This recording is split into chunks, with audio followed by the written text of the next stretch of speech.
Boa noite, obrigado pela presença de vocês aqui no Opinião Pernambuco, mais uma vez, para a gente debater a questão ambiental. Queria começar falando sobre esse relatório bem assustador do IPCC que saiu no começo do mês, né? Que fala na necessidade de descarbonizar a nossa economia, né? De ampliar o uso de energias renováveis, simultaneamente a uma redução bem drástica no uso de energias de origem fóssil, né? Petróleo, gás, carvão. E eles falam que até 2050, como eu disse lá no começo, a gente tem que passar de 30% de energia renovável para 80%, isso no planeta todo. E que até 2100, quando acho que nós não vamos mais estar vivos, acabar com o uso da energia fóssil.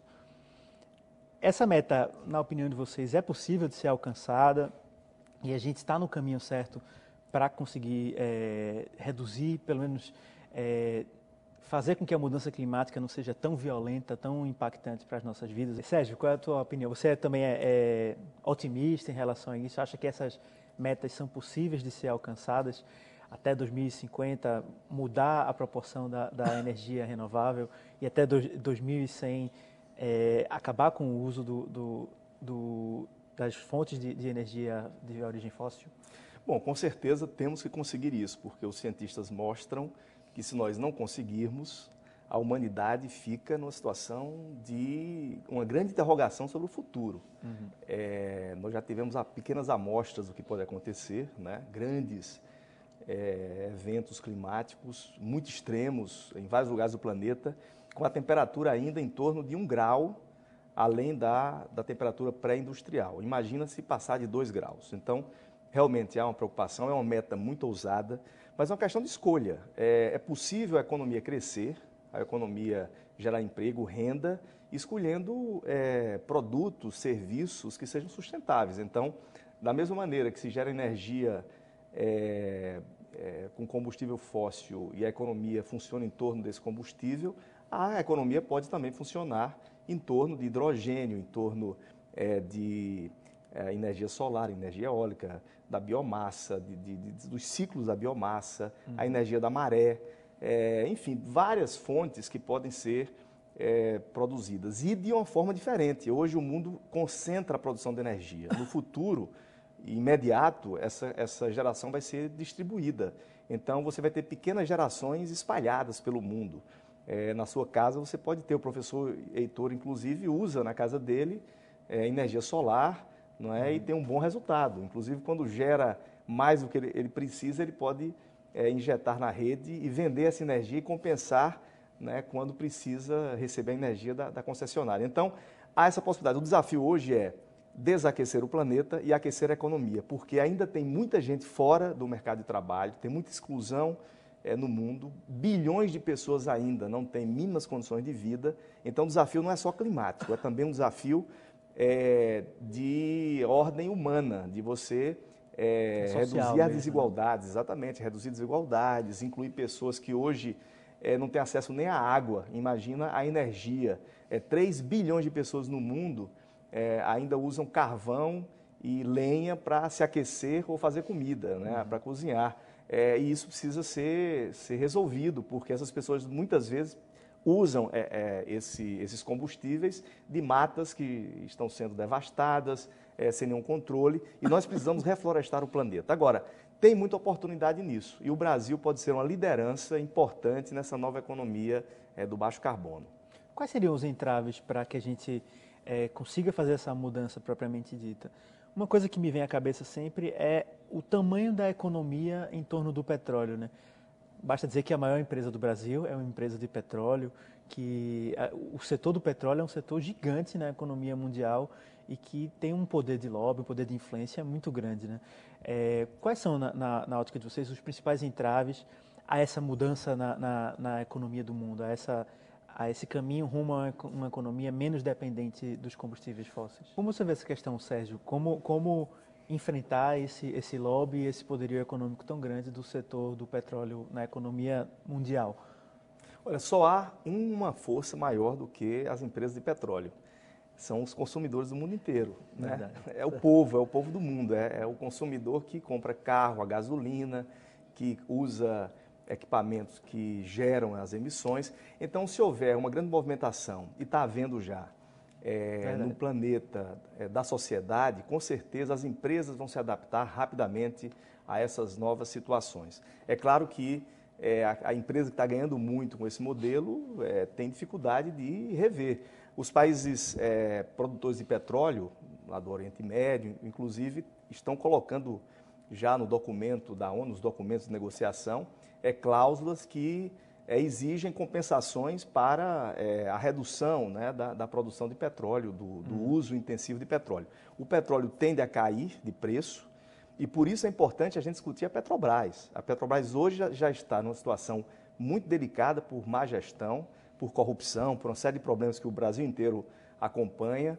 E é importante também ter um pensamento estratégico, uma visão estratégica sobre o futuro, porque se você vai gastar muito dinheiro explorando o pré-sal, que é caro, com a perspectiva do preço do petróleo cair no mercado planetário, então você pode ter um prejuízo muito grande e a empresa entrar num colapso. Por isso que a Petrobras precisa ser uma empresa de energia, não apenas uma empresa de petróleo, precisa ser uma empresa que vai explorar outras possibilidades, uma empresa de alta tecnologia, com gente altamente qualificada, com quadro dos melhores do mundo, são técnicos muito especializados. Portanto, é uma empresa que pode ser uma empresa líder no mercado de energia, buscando as fontes renováveis. E o petróleo, com certeza, como o professor Heitor falou, vai continuar sendo importante, porque o petróleo tem muitas aplicações além dos combustíveis, né? Todos sabem da quantidade de materiais do dia a dia, né, que são usados a partir do petróleo. Portanto, é uma discussão que passa pela economia. A questão ambiental hoje depende de decisões econômicas e é isso que o mundo precisa discutir. E o Brasil pode, mais uma vez, ser uma liderança, ser vanguarda nesse processo, apontando para o futuro, vendo, né, o que o painel da ONU determinou, que é até 2050, reduzir 70% das emissões de gases de efeito estufa. Nesse sentido, você falou, por exemplo, que as empresas são muito grandes, mas os consumidores são maiores do que elas, porque são eles que sustentam, vamos dizer assim, que bancam os produtos dessas empresas. A gente teve há um mês atrás, ou pouco mais, no mundo todo, as marchas do clima, né? Que foi uma coisa que eu nunca tinha visto. Eu já vi muito protesto em relação à política, em relação à economia, ao desemprego, a isso ou aquilo, mas um protesto global em relação às mudanças climáticas, pedindo que os governantes, que os tomadores de decisões se posicionem e façam a coisa certa em relação a isso, me parece que é um movimento que está crescendo e que tem muita força, né? Como é que você vê essa mudança e essa pressão vinda de uma opinião pública internacional? Pois é, nós vamos ter agora em São Paulo isso. São Paulo, nesse momento, está realmente praticamente em colapso de fornecimento de água. Os reservatórios que atendem a região metropolitana estão com cerca de 3%, 4%, e se não chover até dezembro, esse quadro vai ficar totalmente dramático, né? Já está dramático, vai piorar. E com certeza você vai ter passeatas em São Paulo por conta de água. Né? Nós já temos no Nordeste secas que se perpetuam, que são cíclicas, mas é diferente, é uma manifestação em cidades pequenas do Nordeste, em cidades do interior, onde as pessoas não estão muito mobilizadas, onde não tem a mídia ali presente. E agora a gente vai ter na Avenida Paulista... O epicentro do Brasil, né? Uma passeata em relação à questão climática. Isso e é importante lembrar para o telespectador que está faltando água em São Paulo por conta de desmatamento na Amazônia. A água que chega no sul e no sudeste, ela vem pelo ar, são os rios aéreos produzidos, né, na floresta amazônica, que é o maior produtor de água do planeta. Essa água é levada, enfim, pelas nuvens e chove lá nesses reservatórios. Como houve muito desmatamento e outras desorganizações aí, outras degradações da natureza, esse clima está ficando totalmente confuso. E não tem quem consiga controlar isso. Por isso que é importante evitar, é importante fazer a prevenção e é muito mais barato fazer a prevenção do que consertar depois. Ex-vice-presidente norte-americano Al Gore, que é uma liderança mundial nesse debate sobre o aquecimento global, ele deu uma entrevista recentemente à imprensa brasileira, Folha de São Paulo e outros meios, e ele disse que o Brasil pode ter um papel crucial nessa crise climática, né? Na opinião de vocês, como é que o Brasil tem atuado? E aí eu falo não só internamente, mas como um país que tem uma dimensão enorme no contexto mundial, é uma liderança na América Latina e tem um peso grande nas relações internacionais. Como o Brasil tem atuado nesse sentido? E aí eu lembro que o nosso país não assinou, né, a Carta das Florestas, acho que um mês, foi durante a campanha eleitoral. E que isso teve uma repercussão muito ruim nos meios que debatem e que militam nessa causa do meio ambiente. Qual é a tua opinião, Sérgio, a respeito disso? Olha, eu acho que o Brasil está perdendo uma grande oportunidade de ser liderança no planeta. Uhum. Se há uma coisa onde o Brasil pode liderar, é exatamente no modelo de desenvolvimento sustentável, que, como a professora Josicleda falou, o Brasil tem todas as condições para fazer o dever de casa e exigir que o mundo também faça. E nós podemos ganhar muito com isso, porque o valor das florestas vai mudar com a necessidade de captura de carbono. Quem tem floresta tem ativos, né? Uhum. Além disso, você tem a biodiversidade, que muita coisa não foi estudada ainda, e você pode gerar dali 1000 produtos que ninguém nem sabe o valor, a importância, porque não houve pesquisa. A caatinga, por exemplo, é um dos nossos biomas menos estudados, né?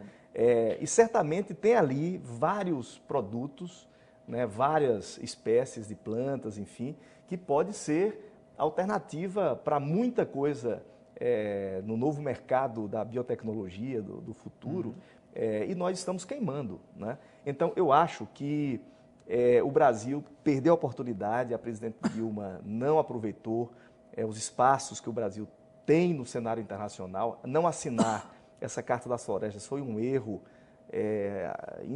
inacreditável, porque o Brasil, como tem muita floresta, e agora nós estamos com a política, inclusive com o CAR, né, o Cadastro Ambiental Rural, de recuperar as APPs, enfim, toda aquela legislação do Código Florestal que exige que os pequenos produtores e grandes produtores recuperem suas matas.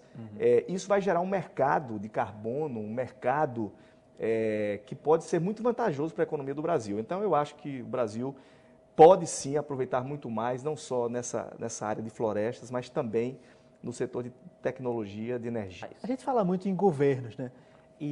Mas não são só os governos que tomam as decisões, né? A gente fala muito na pressão popular, mas tem um setor que acho que é importante de se mobilizar e tem se mobilizado, que é o setor empresarial, né? Queria ouvir a opinião de Sérgio sobre como ele tem visto a mobilização das empresas nesse sentido e qual a importância de uma conscientização, de um processo de tomada de decisão das próprias empresas privadas, dos próprios tomadores de decisões do setor privado. Olha, existem 3 papéis fundamentais. O do povo, cobrando, pressionando, e para isso precisa ter conhecimento, por isso que programas como esse aqui são fundamentais para que a informação chegue até as pessoas, elas sejam informadas do que realmente está acontecendo. Então, tem que ter a pressão das pessoas. As políticas públicas pelos governos, né, os governos nacionais e todos os países de forma integrada com planejamento global, e o papel das empresas na vida real, na prática, porque as empresas representam 60% do PIB do planeta, representam mais da metade dos empregos. Então, são as empresas que fazem acontecer, para o bem ou para o mal, o modelo de desenvolvimento. Então, se as empresas passarem a ser sustentáveis, cuidarem da água, da energia, dos resíduos, buscarem uma economia circular, ter lucro ambiental, lucro social, lucro humano, não só lucro financeiro, né? Com certeza a economia caminha para a sustentabilidade. Mas se as empresas não participarem disso, elas vão ser exatamente o oposto. E sobre a questão dos governos, eu concordo com a professora. Temos aqui uma reserva federal lá do Catimbau, que o governo não dá a mínima atenção ao governo federal, e os governos estaduais também não davam a mínima atenção para a nossa Caatinga. Para vocês terem uma ideia, eu assumi a Secretaria do Meio Ambiente em 2011, e quando assumi não tinha nenhuma unidade de conservação estadual na Caatinga. De lá para cá, nós criamos 104 mil hectares, até o final do ano, são 104 mil hectares que vão ser protegidos na Caatinga, o que é muito pouco ainda, mas para quem estava com 0, é um grande avanço. E não basta só criar as unidades de conservação, precisa ter recurso, né, fazer a pesquisa, criar as condições para que a comunidade no entorno possa usufruir daquilo ali, ter melhor qualidade de vida. E para isso a gente também foi buscar o dinheiro da compensação ambiental, 200 milhões que estavam nas empresas, e as empresas não estavam pagando ao Estado. Em 2012, 2013, nós conseguimos recuperar esse recurso e está sendo aplicado exatamente nessa rede de unidades de conservação, que são importantes porque a Caatinga segundo o relatório da ONU, a nossa Caatinga, Pernambuco, está na região das mais vulneráveis, né, do mundo, com seca e desertificação, possível desertificação na área, no semiárido, que representa 90% do nosso território, e a elevação do nível do mar aqui no litoral. Por isso que também nós fizemos aquele projeto em Jaboatão, né, governo do estado com a prefeitura e governo federal, para recuperar a praia, regenerar, fazer aquele engorda da areia para segurar o mar que já estava chegando nos prédios. Né? É incrível isso, como a gente fala do aquecimento global como uma coisa que pode acontecer, mas na verdade ela está no nosso dia a dia, ela está na seca do semiárido, ela está no avanço do mar e em outros aspectos. A gente fala muito de tomada do Brasil, como os países e tal.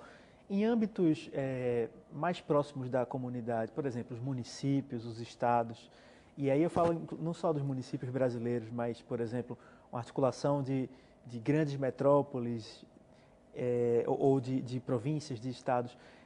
Há decisões importantes para enfrentar o aquecimento global que podem ser tomadas em âmbito local, nos municípios, nos estados, nos bairros, nos condados, enfim, que não dependa especificamente dos países, dos presidentes, dos parlamentos. Qual é a tua opinião sobre isso, Sérgio? É claro que é a soma, né, das microações que geram, né, resultados gigantescos. Então, é claro que cada cidadão tem seu papel. Agora, a solução ela tem que ser a partir de políticas públicas globais. Não tem como alguém no seu bairro resolver o problema mundial. É claro que fazer a sua parte é importante, a gente tem que fazer, inclusive a questão do lixo. O lixo emite muito gás de efeito estufa. O metano, por exemplo, ele é 27 vezes mais intenso do que o carbono. Então, e é gerado muitas vezes, né, com lixões. Por isso que é importante a população reciclar o lixo, separar o lixo, os municípios exigirem que o prefeito faça o processo de reciclagem, que tenha aterros sanitários adequados, que gere energia a partir do lixo. Que é um problemão no Brasil também. O papel do cidadão é fazer a sua parte na sua casa e exigir da sua empresa e do seu prefeito e dos seus governantes que cumpram o que o painel da ONU está dizendo. Né? Reduza as emissões, cuide da água, cuide dos recursos naturais, porque não há nenhuma empresa, inclusive, que funcione sem recurso natural. É uma contradição tremenda o empresário não se preocupar com o meio ambiente, porque a água que a empresa usa vem do meio ambiente, a energia que a empresa usa vem do meio ambiente, a matéria-prima também. Afeta diretamente o negócio dela, né? Você sabia, foi fácil de criar o Bita e o Tinga lá em Suape, a maior reserva de Mata Atlântica do estado. Foi muito fácil, sabe por quê? Porque todas as empresas ali precisam de água. Então, ninguém foi contra criar aquela unidade de conservação, porque vai abastecer o complexo industrial. Agora, imagine, se no futuro nós não tivermos água também em outras nascentes, as indústrias vão parar, porque a água vai ter que ser prioritária para as pessoas. Então, não adianta o empresário ficar olhando só para o lucro dele, porque, no fim, a empresa dele fecha. Nessa área aí. A gente tem pouquinho tempo, a professora também está nessa ponta educacional, né? Também está lá na universidade. Como vê essa questão? A gente tem formado, e aí eu não falo só na universidade, mas no geral, assim, a gente tem formado cidadãos mais conscientes, mais educados em relação a esses problemas ambientais. Sérgio, eu tenho um minutinho para você dar uma opinião sobre essa questão. Não, tem 2 desafios fundamentais. O que a professora falou é um deles. Você precisa formar técnicos também. Para transformar essa economia, que não é sustentável, numa economia sustentável, tem que ter engenheiro com visão de sustentabilidade, tem que ter professores com percepção de sustentabilidade, jornalistas, todo mundo. Então, o currículo tem que ser reformulado. E há também uma crise, que é uma crise de percepção. As pessoas não estão percebendo. São Paulo está faltando água e muitas vezes as pessoas não percebem que aquilo ali é uma questão ambiental. Acham que é culpa do governo. Né? Então, essa questão também é fundamental. A cultura, o comportamento, a percepção, né, os valores. A gente precisa começar uma nova fase de valorizar mais essas coisas básicas e ver que o importante não é ter um carrão, é você ter uma vida mais saudável, uma cidade mais equilibrada. E deixar o planeta para as próximas gerações também, né? A gente não pode certeza. consumir ele todo. Gente, muito obrigado pelo debate, muito obrigado pela participação, muito obrigado por assistir. O Opinião Pernambuco termina aqui. Boa noite e até o próximo programa.